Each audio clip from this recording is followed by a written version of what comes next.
La parole citoyenne, elle a été crue et très directe. Ils ont dit, et c'est commun pour l'ensemble des 150 personnes qui ont été consultées dans la quinzaine de lieux de cuisine qui ont été rencontrés. Ils disent, on est tanné d'être consulté, passez à l'action. C'est ce qu'ils nous disent. Nous avons une communauté à la tête du peloton, des quartiers aux prises avec les pires difficultés socio-économiques sur l'île de Montréal. Chômage, maturité scolaire. Au fond, ça nous questionne à se demander quels sont les leviers de développement que nous n'avons pas su prendre. Quelle est la culture qu'on a de. Est-ce qu'on a une culture d'avoir trop laissé faire? Comment est-ce qu'on pourrait envisager des axes véritables pour le développement de notre pays? Mais nous, pour Montréal-Nord, qu'est-ce qu'on peut faire pour changer les choses? Bien, si on osait essayer des choses pour le faire. Alors, s'obliger aussi, entre nous, entre chacun de nous, à s'obliger à des résultats. Parce que, avec ma collègue Brunilda Reyes des Fourchettes de l'Espoir, la première chose qu'on s'est dit tout de suite après les émeutes, c'est que tout ça servira à rien si on ne change pas nos pratiques, nos façons de faire. Est-ce qu'on est capable d'envisager ensemble la coopération, la solidarité? Est-ce qu'on est capable ensemble de partager des pratiques? Est-ce qu'on peut être au-delà de la compétition pour des mêmes financements? Est-ce qu'on peut envisager de la complémentarité?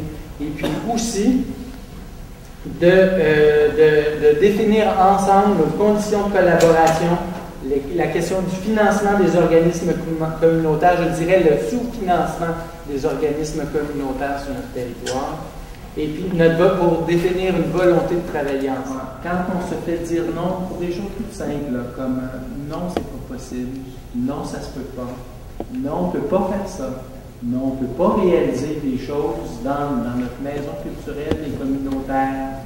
Moi, je dis, il y a un problème là. Et puis, si on veut aller vers, est-ce qu'on est une communauté ouverte, véritablement ouverte?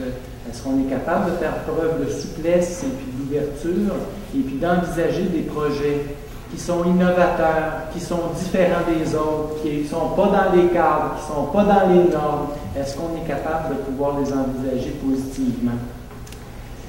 Il y a une des choses qui, pour toujours poursuivre dans la question d'une plus grande humanisation, il y a dans un des ateliers qu'on a travaillé récemment, un des intervenants d'origine haïtienne disait il est difficile pour moi d'avoir une relation avec, par exemple, un policier, mais ça pourrait être avec des intervenants d'une institution ou même des organismes communautaires. Alors, il est difficile d'avoir une relation avec une personne qui me regarde avec méfiance. Il est beaucoup plus facile pour moi, même si je comprends que les gens peuvent ne pas penser comme moi, mais d'avoir une relation avec quelqu'un qui a une attitude de prudence, ou bien de questionnement, ou bien qui ne comprend pas et qui questionne donc.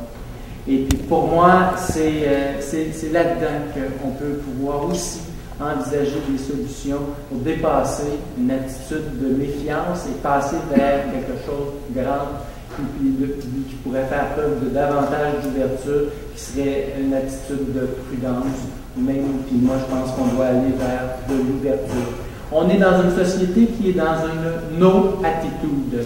A priori, c'est non. On répond non. Est-ce qu'on est capable de pouvoir passer être dans une société où on serait davantage vers un yes attitude, dans une attitude d'ouverture et puis de main tendue?